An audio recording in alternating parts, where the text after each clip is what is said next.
Welcome to Samba Samba. Enjoy the video. You start by securing a rollback plan. Back up your Wordpress files and export the database so you can revert quickly if needed. Next, connect via FTP or your host file manager and download the active theme folder to your computer.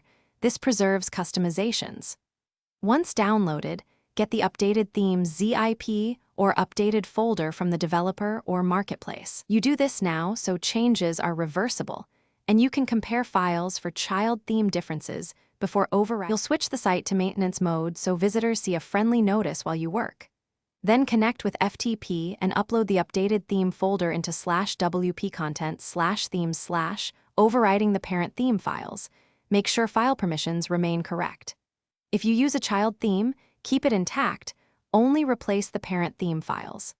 Once done, clear any server and caching plugin caches so changes appear. This protects custom CSS and template overrides from being lost.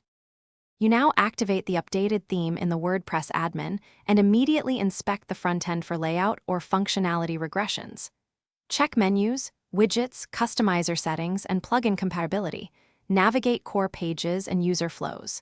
If something breaks, disable recently updated plugins, review error logs, and then restore the backup if needed.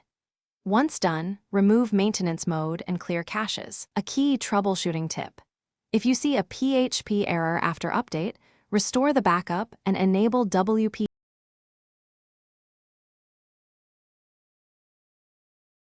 Thanks for watching. Consider subscribing if we helped you.